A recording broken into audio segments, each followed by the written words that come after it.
കുറച്ച് ദിവസമായിട്ട് പനിയും കാര്യങ്ങളായിട്ട് സൈഡായി കിടക്കണോണ്ട് തന്നെ വീടും പരിസരമൊന്നും മര്യാദക്ക് ശ്രദ്ധിക്കാൻ വേണ്ടി പറ്റിയിട്ടില്ല കേട്ടോ. അതിൻ്റെ ഒരു കുറവ് കാണുന്നുണ്ട്. പൊടിയും മാറാവലും കൊണ്ട് വീട് നിറഞ്ഞിട്ടുണ്ട് കേട്ടോ. അപ്പോൾ എന്തായാലും കുറച്ച് ഓക്കെ ആയപ്പോൾ ഇതൊന്ന് ക്ലീൻ ചെയ്തെടുക്കാൻ ഓർത്തു കേട്ടോ. എല്ലാ സ്ഥലവും ക്ലീൻ ചെയ്യുന്നില്ല, ഉപയോഗിക്കുന്ന കുറച്ച് സ്ഥലങ്ങൾ മാത്രം ക്ലീൻ ചെയ്യുന്നുള്ളൂ കേട്ടോ. റൂമൊക്കെ എപ്പോഴും ക്ലീൻ ചെയ്യുന്നതുകൊണ്ട് അവിടെ അത്ര പൊടി ഇല്ലാത്തതുകൊണ്ട് ഞാൻ അവിടെ ഒന്നും ക്ലീൻ ചെയ്യുന്നില്ല കേട്ടോ. ഇനി ഒരു ദിവസം അവിടേക്ക് ഒന്ന് ക്ലീൻ ചെയ്യണം.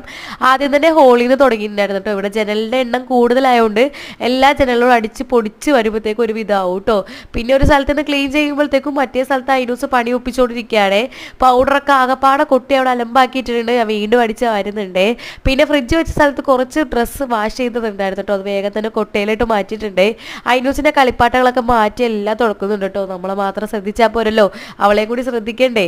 കുറച്ചൊക്കെ നമ്മളും കൂടി ശ്രദ്ധിച്ചാൽ ഈ രോഗങ്ങളൊക്കെ മാറും കേട്ടോ. ശരിക്കും പറഞ്ഞാൽ എനിക്ക് ഈ അലർജി ഉള്ളതുകൊണ്ട് പൊടികളൊന്നും തീരെ പറ്റില്ല കേട്ടോ. അതുകൊണ്ട് തന്നെ ഞാൻ എല്ലാ സ്ഥലങ്ങളും എപ്പോഴും ക്ലീൻ ചെയ്യാൻ ശ്രമിക്കാറുണ്ട്. എപ്പോഴും വാപ്പ പറയാറുണ്ട് കേട്ടോ, എപ്പോഴും മാസ്ക് ഇട്ട് ക്ലീൻ ചെയ്യണം, അല്ലെങ്കിൽ നിനക്ക് വീണ്ടും കിടപ്പിലാവുമെന്ന്. എന്തോ ഞാൻ എപ്പോഴും ആ കാര്യങ്ങൾ മറക്കാറുണ്ട് കേട്ടോ. ഇനി അടുത്ത പ്രാവശ്യം എന്തായാലും ശ്രദ്ധിക്കണം. പണി കഴിഞ്ഞുകൊണ്ടാണെന്നറിയില്ല, ഭയങ്കര വിശപ്പുണ്ടായിരുന്നു കേട്ടോ. പിന്നെ ചോറൊക്കെ ആവിയിട്ടാൻ വെച്ചതിന് ശേഷം ഞാൻ ചപ്പാത്തി എടുത്ത് കഴിക്കുന്നുണ്ട്. അപ്പോൾ അത്രേ ഉള്ളൂ ഇന്നത്തെ വീഡിയോ. അടുത്ത വീഡിയോ ആയിട്ട് ബൈ.